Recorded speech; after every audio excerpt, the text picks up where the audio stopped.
Irmãos, para juntos nós lermos a palavra do Senhor, que está lá no livro de Atos, Atos dos Apóstolos, capítulo 2, e a gente vai ler a partir do versículo 14 até o final do capítulo 2.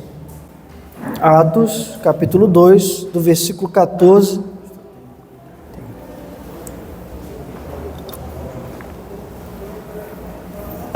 Atos 2, 14.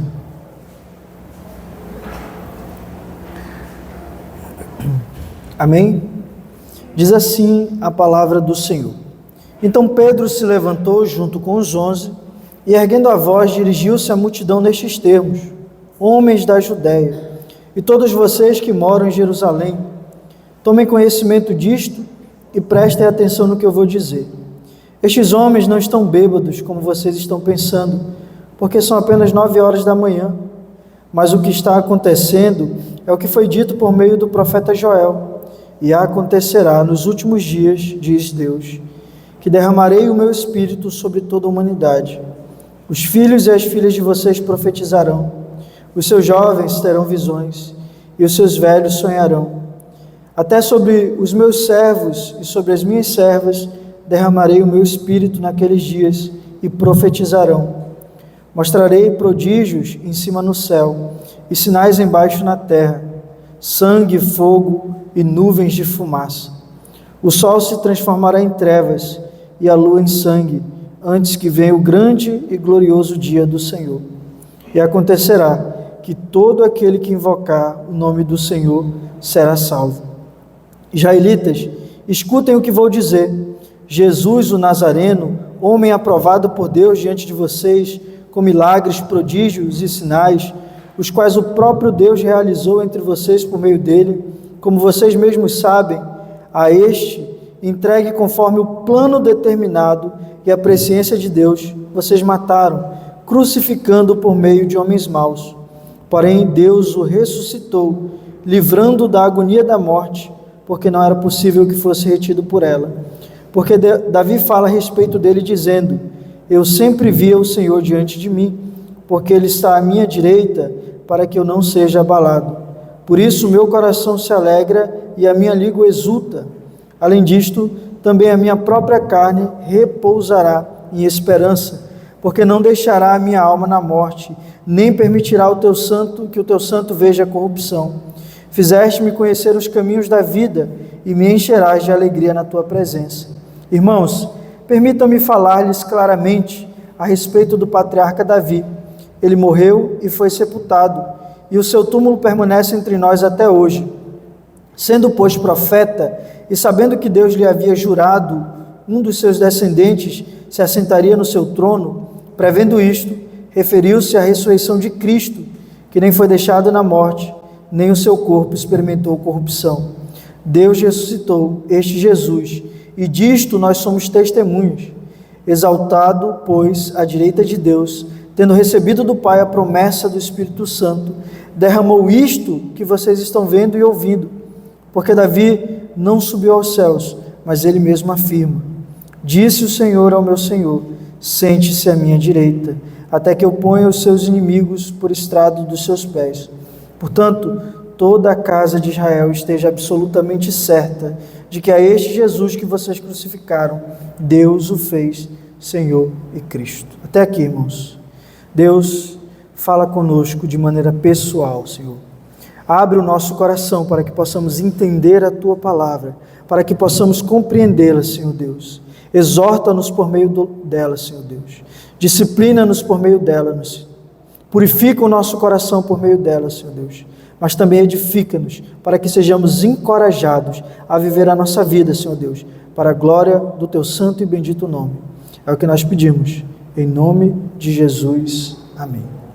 Irmãos, nós estamos dando continuidade à série de sermões que nós temos pregado aqui na igreja, chamados Atos de Jesus através da igreja. E a gente tem visto como que o Senhor Jesus, vivo, ressurreto, sentado à direita do Pai, Ele continua a sua obra por meio da sua igreja. Ele continua a sua obra por meio de cada um de nós. E hoje nós nos deparamos com o primeiro sermão pregado na igreja do período apostólico, o sermão de Pedro.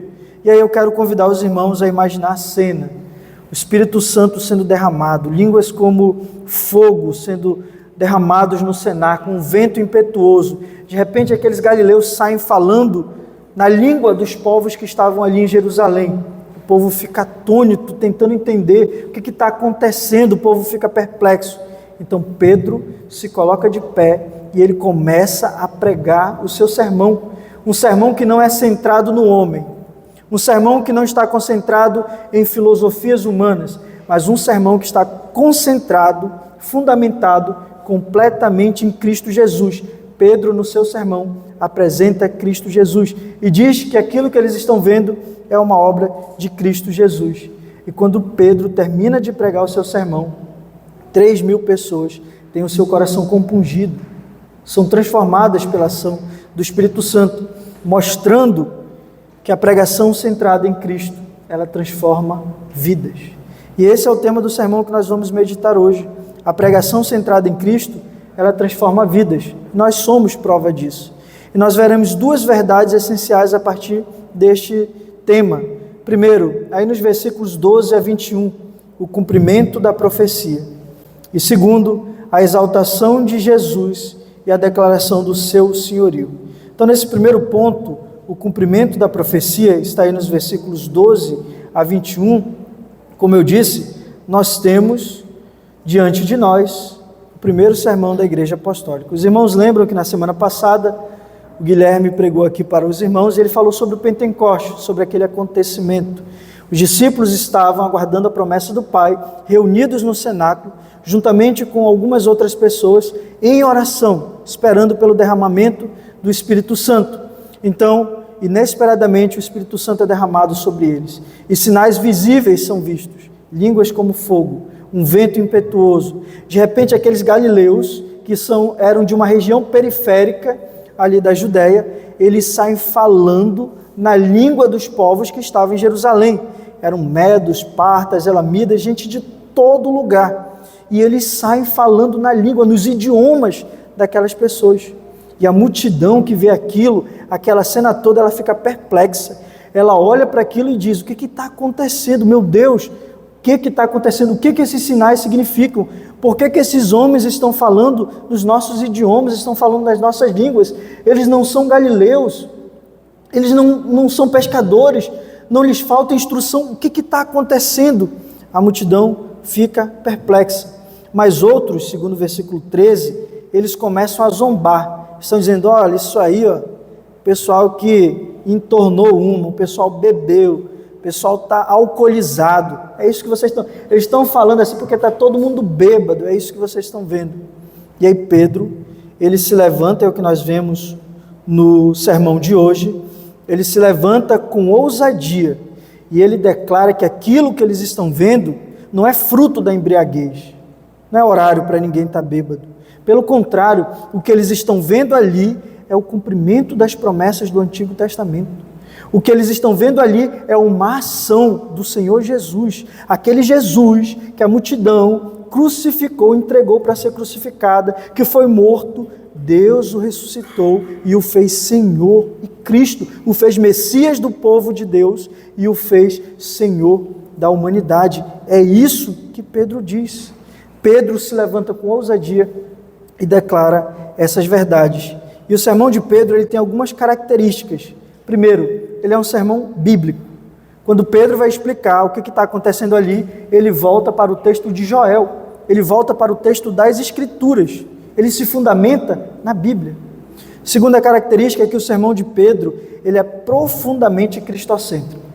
Pedro, do início ao fim do seu sermão, se os irmãos observarem, ele fala de Jesus, ele apresenta Jesus, as obras de Jesus. Do início ao fim, ele está tentando fazer a multidão reconhecer que o Jesus a quem eles haviam matado era o Messias, era Cristo, era o Salvador. Uma terceira característica é que o sermão de Pedro, ele foi pregado sem medo, ele foi pregado com ousadia. Irmãos, lembrem-se, semanas antes, o Senhor Jesus, ele tinha sido crucificado. Tinha passado não mais do que 50 dias desde a crucificação do Senhor Jesus. Aquela mesma multidão que gritou: solta Barrabás, crucifica este, estava ali diante de Pedro, e ele se levanta e declara: vocês mataram Jesus, mas Deus o ressuscitou. É um sermão ousado. Mas em quarto lugar, o sermão de Pedro, ele foi um sermão pregado racionalmente. Ou seja, Pedro não apelou para a emoção da multidão. Pedro não quis cativar as pessoas pelos seus afetos. Ele apresentou Jesus de maneira racional, para que o povo entendesse, para que o povo compreendesse, para que o povo cresce. Então a primeira característica que nós vimos é que ele é bíblico. Vejam aí comigo os versículos 17 e 18. Pedro diz assim, citando Joel: e acontecerá nos últimos dias, diz Deus, que derramarei o meu espírito sobre toda a humanidade. Os filhos e as filhas de vocês profetizarão. Os seus jovens terão visões e os seus velhos sonharão. Até sobre os meus servos e sobre as minhas servas derramarei o meu espírito naqueles dias e profetizarão. Quando Pedro ele volta para Joel para dizer que o que estava acontecendo ali era o cumprimento das promessas de Joel, ele está dizendo que aquilo que todo judeu esperava, aguardava com ansiedade, que eram os últimos dias, era a manifestação de Deus, era a manifestação do reinado messiânico, era aquilo que eles estavam observando. Pedro chama a atenção da multidão e diz assim: olha, o que vocês estão vendo aqui, que vocês estão perplexos, que vocês estão até zombando, dizendo que nós estamos bêbados, esses fenômenos, esses sinais que vocês estão vendo, eles são o cumprimento da profecia de Joel. Aquilo que o Senhor falou séculos antes, por meio do profeta Joel, que o Espírito do Senhor seria derramado sobre todo o povo de Deus, e eles haveriam de profetizar, e sinais e prodígios acompanhariam, confirmando a veracidade dessa profecia. É isso que vocês estão vendo. O que vocês estão vendo aqui é o cumprimento da promessa do Senhor. O que vocês estão vendo aqui é a inauguração dos tempos messiânicos. O que vocês estão vendo aqui é a inauguração do último dia. Os judeus, eles esperavam com ansiedade pela manifestação do dia do Senhor, no dia em que o Senhor manifestaria o seu poder, a sua glória, a sua soberania, e que o Senhor julgaria as nações, e que o Senhor declararia o seu povo como povo eleito. E Pedro está dizendo assim: é isso que está acontecendo. Esses sinais que vocês estão vendo são sinais de que os últimos dias chegaram. Nós estamos vivendo os últimos dias. O Espírito Santo de Deus foi derramado com profusão. Agora, não são só os reis que são os ungidos. Agora, não são mais os profetas que são só os ungidos. Não são só mais os sacerdotes que são os ungidos. Mas todo aquele que invocar o nome do Senhor, recebe a unção do Senhor, recebe o Espírito Santo do Senhor, porque o Senhor prometeu derramar o seu Espírito de maneira abundante, de maneira profusa. E é isso que está acontecendo. Pedro explica o Pentecoste desse modo, como a inauguração dos últimos dias. Depois disso, irmãos, o que virá vai ser apenas o juízo final. Porque desde o Pentecostes, nós já estamos vivendo nos últimos dias. Nós já estamos vivendo diante e dentro do reino de Deus que foi inaugurado. É exatamente isso que Pedro está dizendo aqui, que os últimos dias chegaram. E quando Pedro, ele cita o profeta Joel para dizer que ali estava se cumprindo a profecia de Joel, que o Senhor estava inaugurando o grande dia do Senhor, o tempo messiânico, a inauguração do reino de Deus, ele diz que esses últimos dias serão marcados pelo derramar do Espírito Santo sobre todo o povo de Deus. Quando nós olhamos para o Antigo Testamento, nós vemos o Espírito Santo agir, mas a gente vê o Espírito Santo agir de maneira restrita, entre aspas, porque algumas pessoas eram eleitas pelo Senhor para receber o Espírito de Deus com uma comissão e uma missão específica. Então os reis, eles eram ungidos e recebiam o Espírito Santo de Deus para governar o povo. Os irmãos vão de lembrar que quando Saul, ele cai no seu pecado, o Espírito é retirado dele e é colocado em quem? Em Davi, que é comissionado para governar o povo de Deus. O Espírito Santo também era dado para os sacerdotes. O sumo sacerdote, os sacerdotes, os levitas, eles recebiam o Espírito Santo de Deus para quê? Para ministrar em nome do Senhor, para apresentar as ofertas e sacrifícios diante do Senhor e clamar pela intercessão do Senhor. Os profetas recebiam o Espírito Santo de Deus para quê? Para proclamar, para anunciar a palavra de Deus. Então, apenas algumas pessoas recebiam o Espírito Santo de Deus no Antigo Testamento, mas Joel profetiza, em nome do Senhor, que haveria um tempo em que todo aquele que crê, independente de ser rei, independente de ser sacerdote, independente de ser profeta, receberia o Espírito Santo. E aí está a coisa interessante, porque todo aquele que crê no nome do Senhor é rei, é sacerdote e é profeta. Todo aquele que crê no nome do Senhor recebe o Espírito Santo de maneira abundante. Ele diz também que esse tempo seria marcado por sinais e prodígios e por uma notável expansão da boa nova do Filho de Deus. Irmãos, quando nós lemos o livro de Atos dos Apóstolos, é exatamente isso que nós vemos: o Espírito Santo sendo derramado, o nome de Cristo sendo anunciado, prodígios e sinais acompanhando o derramar do Espírito Santo, e a palavra de Deus saindo de Jerusalém, indo para a Judéia, indo para Samaria, indo para os confins da terra, chegando ao Império Romano, a palavra de Deus se expandindo, a palavra de Deus sendo pregada, o nome de Cristo sendo anunciado e vidas sendo transformadas. Pessoas que viviam no império das trevas se tornando filhos de Deus, sendo transportadas para o reino do Filho amado de Deus, fazendo parte e adquirindo a cidadania do reino de Deus. É exatamente isso que nós vemos em todo o livro de Atos, a expansão da palavra de Deus, a expansão da glorificação ao nome de Cristo, saindo ali de Jerusalém e indo para os confins da terra. E é isso que Pedro está dizendo aqui. Pedro disse que o cumprimento daquilo que Joel havia profetizado era o que eles acabavam de testemunhar: o Espírito sendo derramado sobre todo aquele que crê, sobre todo o rebanho de Deus. Irmãos, desde Pentecostes, o Espírito de Deus, ele é derramado sobre todo aquele que tem a sua vida transformada pelo poder do Evangelho. Todo crente, ele é batizado e ele é ungido no Espírito Santo. Não existe essa ideia de que eu me converti, eu fui converso pelo Senhor, mas eu preciso ser batizado pelo Espírito Santo ainda. Não.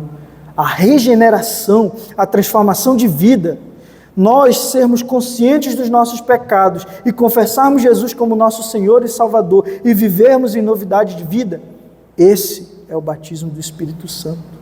Essa é a unção do Espírito Santo, de modo que todo crente é batizado no Espírito Santo. Todo crente é ungido pelo Espírito Santo. Todos nós somos templos do Espírito Santo. O Espírito Santo habita em nós. O Espírito Santo nos comissiona para nós anunciarmos a palavra do Senhor. O Espírito Santo, inclusive, nos impele a orar como convém.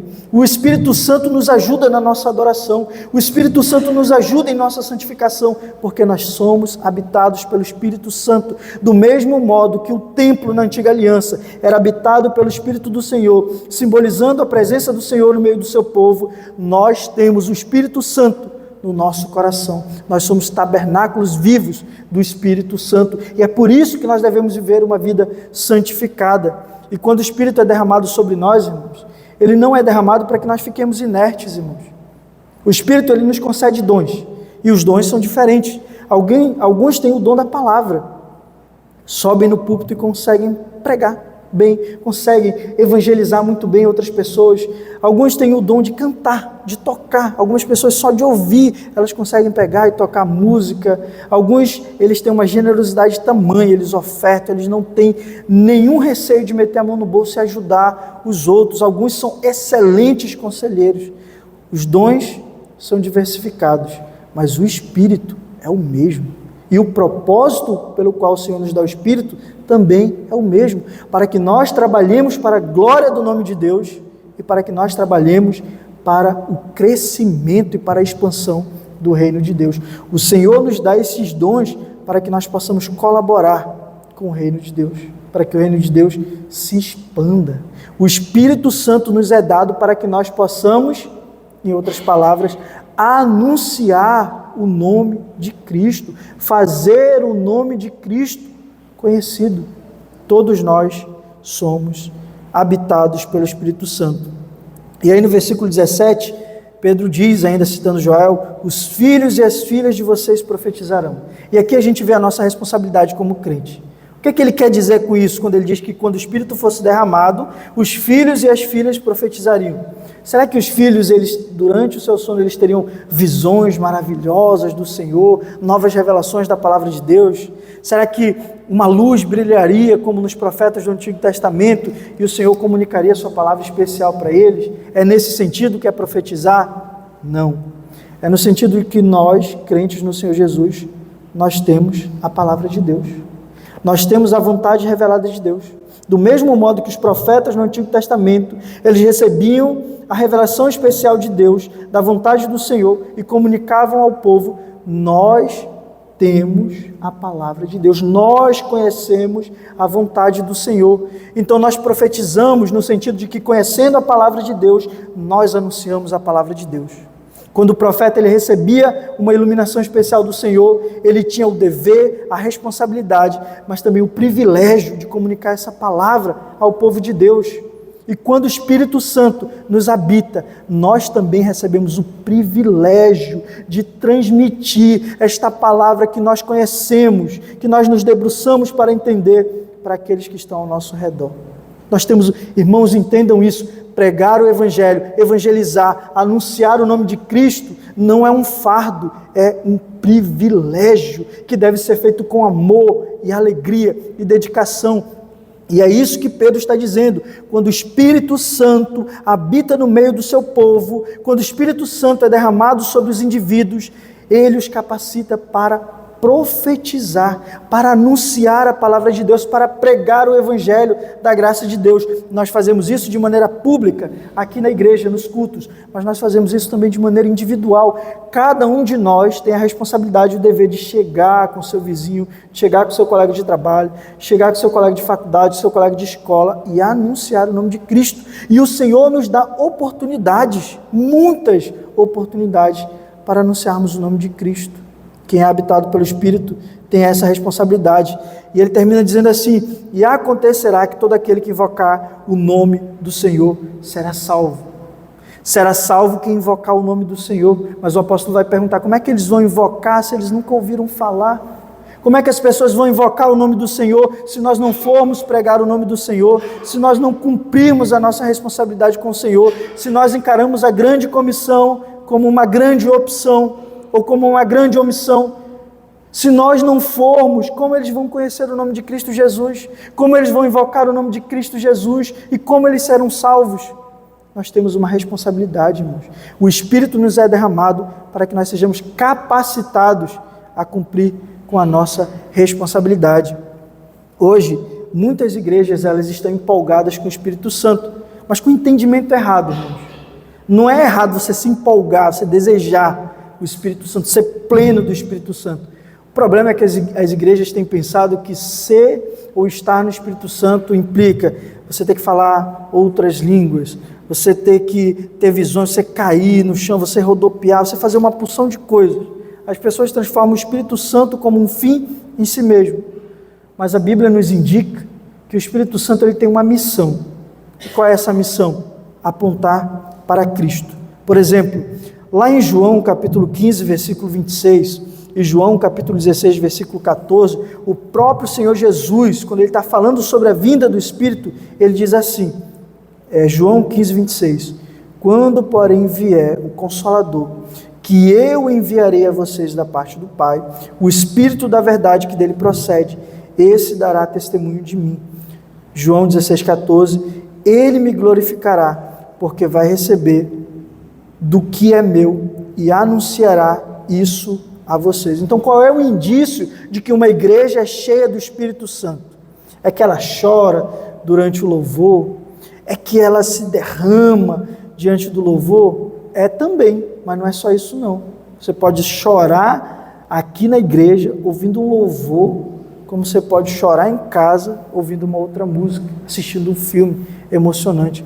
O indício e o sinal de que o Espírito Santo habita no meio do seu povo é que esse povo é comprometido em viver uma vida santificada e esse povo é comprometido a proclamar o nome de Cristo. Esse é o sinal. Uma igreja cheia do Espírito Santo é uma igreja que faz todas as suas programações convergirem para o anúncio da palavra de Deus, para o anúncio de Cristo Jesus. E é isso que Pedro está dizendo aqui, nessa primeira parte. Mas a segunda coisa e a última coisa que nós veremos aqui, é que a partir dos versículos 22 a 36, Pedro declara que o nome de Cristo, o nome do Senhor Jesus, ele é exaltado. E Jesus é feito Senhor e Cristo do universo. É isso que nós vemos aqui dos versículos 22 a 36. Uma outra característica do sermão de Pedro é que ele é centrado em Cristo. Pedro se preocupa em apresentar a pessoa e a obra redentora do Senhor Jesus.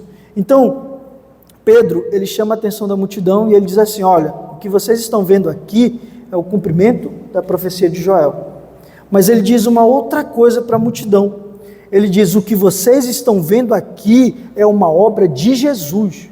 Ele está dizendo para a multidão: o Pentecostes, esses sinais, esses fenômenos, essas maravilhas que estão deixando vocês perplexos, são uma obra de Jesus. Sabe, Jesus o Nazareno, aquele mesmo que vocês gritaram crucifiquem, aquele mesmo que vocês preferiram um assassino como Barrabás no lugar dele, aquele Jesus de Nazaré que vocês mataram, que vocês crucificaram de maneira humilhante, Deus fez ele Senhor e Cristo. Ele era o Messias, ele era o Messias, ele era o Salvador, ele era o Senhor. Vocês mataram ele, mas Deus o ressuscitou. E Deus o exaltou, fazendo-o assentar-se à sua direita. E o que vocês estão presenciando aqui é uma prova indiscutível de que Jesus está vivo, porque Jesus que enviou o Espírito Santo, Jesus que enviou o Pentecostes. E o Pentecostes é a prova de que Jesus está vivo, de que Jesus continua vivo e de que Jesus continua a sua obra por meio da igreja. É isso que Pedro está nos dizendo. Os sinais, os milagres, os prodígios, até mesmo a morte de Jesus, a sua condenação, elas eram conhecidas pela multidão. Todo mundo sabia quem era Jesus. Todo mundo tinha ouvido falar dos milagres de Jesus. Todo mundo conhecia o processo de crucificação do Senhor Jesus. Mas Pedro vai dizer uma coisa interessante. Ele vai dizer aqui no versículo 23, a este, conforme o plano determinado e a presciência de Deus, vocês mataram, crucificando por meio de homens maus. A multidão pensava que ela estava fazendo uma coisa segundo a sua vontade. Eles pensavam que o que eles estavam fazendo com Jesus era o correto. Mas Pedro diz aqui: olha, o que vocês fizeram não foi uma tragédia.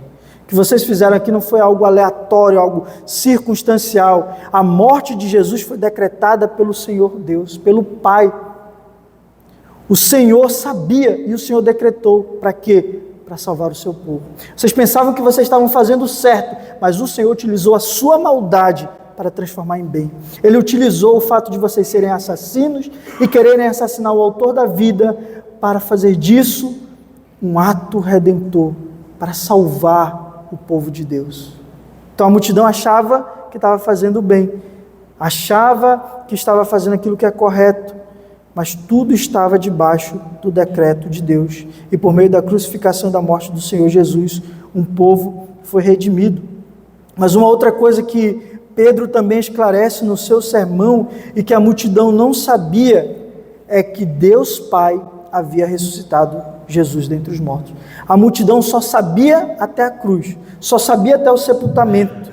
Mas Pedro diz assim: esse Jesus que vocês mataram por meio de homens maus, Deus, o Pai, o ressuscitou. Ele ressuscitou e ele foi exaltado e colocado à direita do Pai.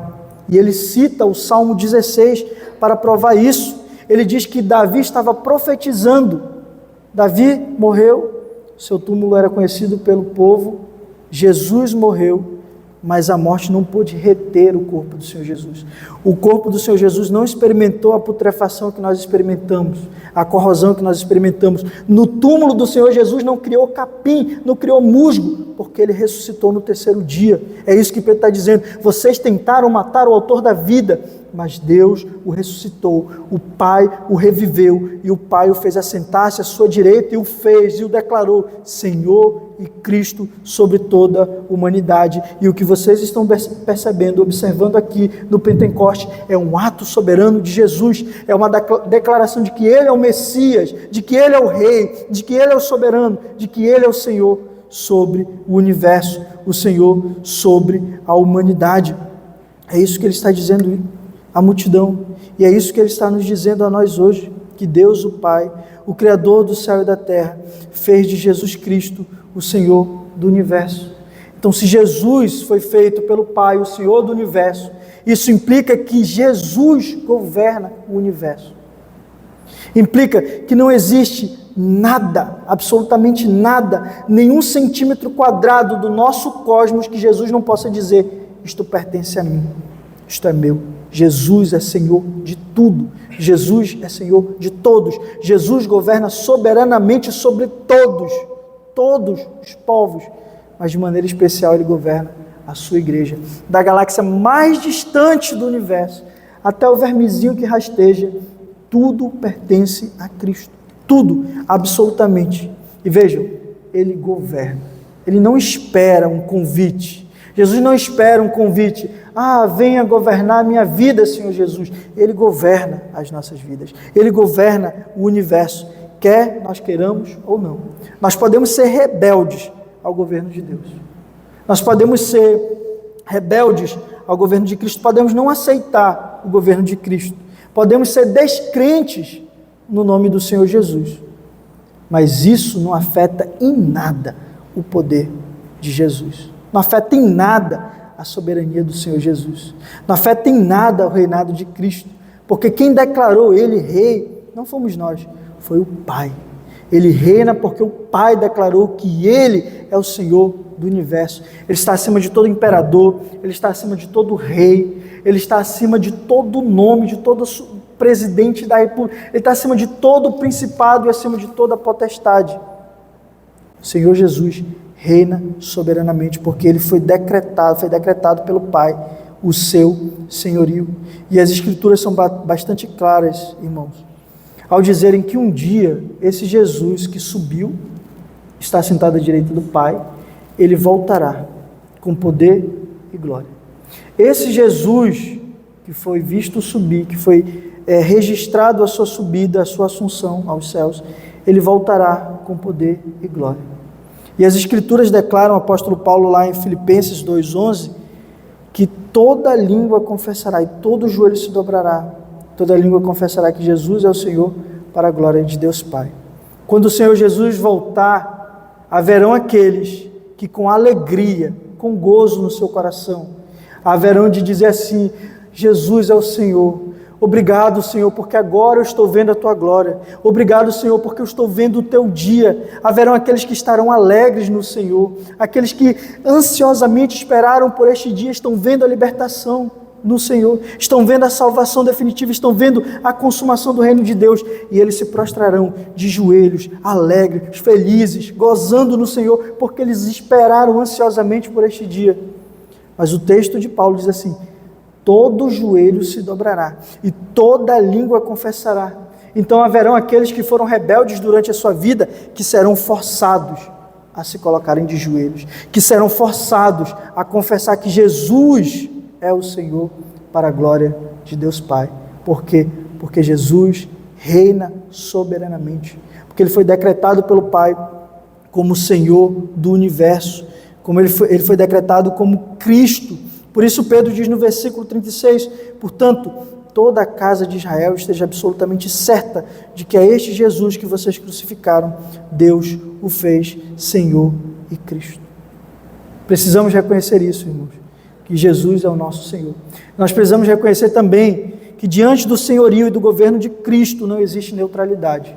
Ou você é a favor de Jesus, ou você se submete aqui nesta vida, se arrependendo dos seus pecados, confessando seus pecados e anunciando que Jesus é o seu Senhor, ou você, no dia do juízo final, não conhecerá o Salvador, mas o juiz das suas vidas. E é isso que nós vemos aqui. Eu queria deixar duas aplicações, irmãos. Primeira, para nós que nos declaramos crentes no Senhor Jesus. diante da exaltação de Cristo, diante da exaltação do Senhor Jesus como Senhor e Cristo, a igreja deve viver em total submissão ao seu senhorio. Se Jesus é o nosso Senhor, como nós professamos, então nós devemos nos submeter absolutamente, completamente ao seu senhorio. Isso quer dizer, irmãos, que a nossa fé, ela não deve ser uma fé teórica, uma fé de boca para fora. Não quer dizer que a nossa fé, ela deve ser uma fé que nós apenas declaramos, uma fé confessada, mas ela tem que ser uma fé prática. Se Jesus de fato é o Senhor das nossas vidas, Ele deve governar cada aspecto das nossas vidas, as nossas decisões, a nossa ética, as nossas prioridades e o nosso testemunho. Se Jesus é o Senhor das nossas vidas, Ele deve de fato agir como o Senhor dela, e nós devemos nos submeter ao seu senhorio. Ele deve ser a nossa prioridade, Ele deve ser o nosso maior desejo. Jesus, agradar o Senhor Jesus, viver em conformidade com o Senhor Jesus. Então, se Jesus é o nosso Senhor, e lá em Mateus 28, Ele nos deu um mandamento, Ele nos deu uma comissão, Ele disse assim: vão, ide, façam discípulos, batizando-os em nome do Pai, do Filho e do Espírito Santo, ensinando a guardar todas as coisas que eles têm ensinado. Se Ele nos deu a grande comissão ali em Mateus, e se Ele é o nosso Senhor, por que nós somos negligentes com esta comissão? Por que nós temos tanta vergonha de falar do nome de Cristo, até mesmo para o nosso vizinho que a gente convive cotidianamente? Se Jesus é o Senhor da nossa vida, Ele nos ordena: vão e preguem o Evangelho e anunciem as boas novas do reino de Deus. Por que a gente não está cumprindo com a grande comissão? Por que a gente encara a grande comissão como se ela fosse uma opção e não um mandato do Senhor? Por que a gente não aproveita as oportunidades que o Senhor nos dá para falar de Cristo Jesus, para fazer o nome de Cristo conhecido, para que mais pessoas possam invocar o nome do Senhor, a fim de serem salvos? Será que de fato nós encaramos o senhorio de Cristo com veracidade? Será que de fato Jesus é o Senhor das nossas vidas e nós com as nossas vidas provamos que Ele é o nosso Senhor? Ou nós só declaramos que Ele é o nosso Senhor, tomando decisões, pensando, agindo segundo o nosso coração? Mas eu também queria deixar uma aplicação para aqueles que não conhecem o Senhor Jesus ou que estão indecisos quanto à tomada de posição pelo Senhor Jesus, ou que estão afastados dos caminhos do Senhor Jesus, ou que são infrequentes. Um dia creem, no outro não creem. Aquele crente que está aqui e que está lá. Pedro, ele confronta a sua audiência com uma verdade inescapável. Jesus, ele foi rejeitado pela multidão. Jesus, ele foi crucificado, mas Deus o ressuscitou e o fez Senhor sobre tudo e sobre todos. E o reconhecimento dessa verdade, de que Jesus é o Senhor de tudo e de todos, exige uma resposta. Não existe neutralidade. Ou você é por Jesus, ou você é contra Jesus. Ou você se submete ao senhorio de Cristo de maneira graciosa e salvífica, reconhecendo que a graça de Deus te alcançou por meio de Cristo Jesus, e que pelo sangue dele você foi lavado, você foi redimido, você foi justificado, e você está sendo santificado, e um dia será glorificado, e se submete com alegria, ou então você vai reconhecê-lo como juiz no último dia. Ou você é a favor de Cristo, ou você está contra Cristo. Não existe meio termo, não existe neutralidade. Por isso o chamado é urgente. Todo aquele que invocar o nome do Senhor será salvo. O Senhor nos chama hoje a reconhecer o seu senhorio e a nos submetermos a Ele de todo o nosso coração, reconhecendo que Jesus é o nosso único e suficiente Salvador. Amém, irmãos? Vamos orar. Fechemos os nossos olhos, inclinemos as nossas frontes e vamos orar ao Senhor.